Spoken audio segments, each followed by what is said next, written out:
మైదుకూరు నియోజకవర్గం వైఎస్ఆర్సీపీకి కంచుకోట. అంతకుముందు కాంగ్రెస్ పార్టీకి కంచుకోట. డిఎల్ రవీంద్రారెడ్డి తర్వాత కాంగ్రెస్ పార్టీ నుంచి శెట్టిపల్లి రఘురామరెడ్డి వైఎస్ఆర్సీపీ నుంచి వరుసగా గెలుస్తూ వచ్చారు. కానీ 2024 ఎన్నికల్లో తెలుగుదేశం పార్టీ అభ్యర్థి సుధాకర్ యాదవ్ గెలిచారు. దీనికి చాలా కారణాలు ఉన్నప్పటికీ వైఎస్ఆర్సీపీ ఇప్పుడు పుంజుకునే ప్రయత్నం చేస్తోంది. వయసు పైబడినప్పటికీ శెట్టిపల్లి రఘురామరెడ్డి నిరంతరం ప్రజల్లో ఉండే ప్రయత్నం చేస్తున్నారు. తన పట్టును నిలుపుకునే ప్రయత్నం చేస్తున్నారు. పార్టీ కార్యక్రమాలను యథావిధిగా నిర్వహిస్తున్నారు. క్యాడర్కు అండగా నిలుస్తున్నారు. అదే సమయంలో ప్రజలకు అండగా నిలుస్తూ వారి సమస్యలపైన శెట్టిపల్లి రఘురామరెడ్డి పోరాడుతున్నారు. ముఖ్యంగా తెలుగుదేశం పార్టీ అవినీతి అక్రమాలపైన ప్రశ్నిస్తున్నారు.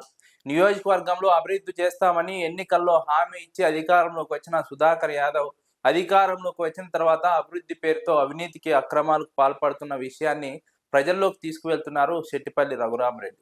ఎందుకంటే ఎన్నికల్లో హామీ ఇచ్చారు అభివృద్ధి చేస్తామని, ఇప్పుడు అభివృద్ధి పనుల పేరుతో నాసిరక పనులు చేస్తూ అందులో అవినీతికి పాల్పడుతున్నారన్న విషయాన్ని ప్రజల్లోకి బలంగా తీసుకెళ్తున్నారు. ప్రజలు కూడా ఈ విషయంలో శెట్టిపల్లి రఘురామరెడ్డి వాదనకు మద్దతుగా నిలుస్తున్నారు.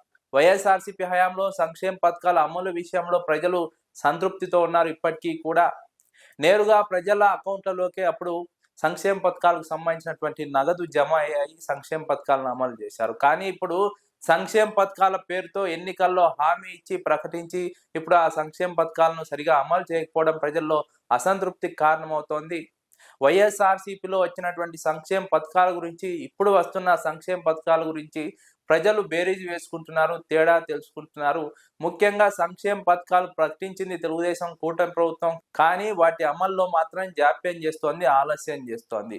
ఇక్కడ కేవలం సంక్షేమ పథకాలను ప్రకటించడమే ముఖ్యం కాదు, వాటిని ప్రకటించిన తర్వాత ఎన్నేళ్లలోపు వాటిని అమలు చేశాము, ఎంత సమయం తీసుకున్నాం అమలు చేయడానికి, దానివల్ల ప్రజలకు ఎంత లబ్ధి జరిగిందన్నది చాలా కీలకం.